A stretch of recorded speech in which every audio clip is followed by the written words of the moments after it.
What is going on, guys? It's CBrev, aka Dissonance by Design, and in this video I'm going to show you guys how to choose a quarterback for salary cap ranked. There's a lot I want to go over in this video, so I'm going to have to talk fast, and I do apologize. First off, to find the quarterbacks and sort them by cap value, you can just see what I'm doing on the left here.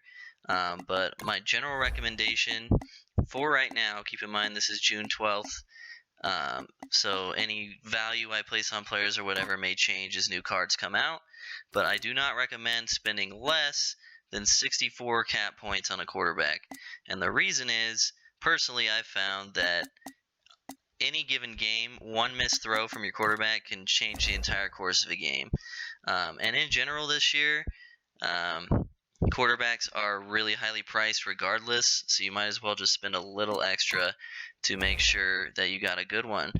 So I'm sitting in the 71 to 80 range. I'm going to go through three ranges that you can sort by on the auction house, and kind of give you guys the best one or two of the bunch that I think. But in this general area, I'm sorting through a lot of cards and showing you them because you can see, like with Donovan McNabb having an 80 cap value and those stats, there's a lot of room to find kind of the money ball quarterback, the most bang for your buck, especially with quarterbacks like 94 Brock Osweiler, Jason Campbell, 94 Flashback. They're all extremely high priced and their stats aren't really that terribly great. So what you want to be looking for is always keep in mind opportunity cost, which is the cost of giving up the next best option. Basically, you're just trying to find the absolute most valuable quarterbacks that you can.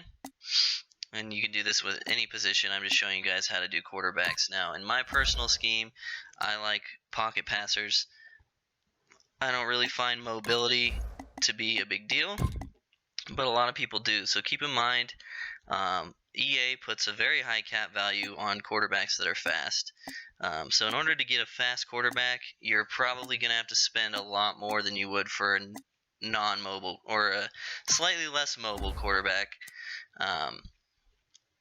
But yeah, like what I like to look for, again, you can see like Aaron Rodgers, the base card, and Paxton Lynch are the same cap value, which is kind of insane.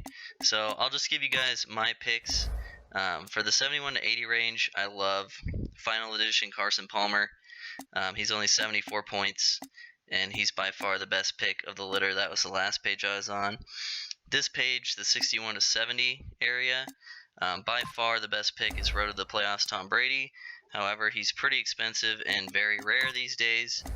So if you're on a budget, you can look at Super Bowl Brock Osweiler, who is also pretty rare these days, or Paxton Lynch is really strong, the 90 overall version, and he's only about 10-15K. I really like that card. And you can also look at Dual Styles Tony Romo, who is still not that bad of a quarterback. Been around literally since the game came out and still not that bad, especially for 64 points. Like I said, would not recommend spending less than that on a quarterback because you can see the drop-offs we're going to have in a minute. But here's Tom Brady, Road to the Playoffs, only 70 points. Stats are pretty nuts. So I'm in the 51 to 60 range. You can go down here if you want. The best choices here are Gold Carson Wentz or Gold Jared Goff. Gold Matt Ryan also isn't bad, but like I said, I would just rather overpay a little bit and make sure my quarterback is worth it. One final note, if you want to use your flex on a backup quarterback, or you have extra points to spend, or you're going to run the ball all the time, the 72 Speed Edition Michael Vick might be for you. He's got 97 speed. His throwing stats are horrible, but if you run a lot with your quarterback and you run a lot in general, maybe look into him.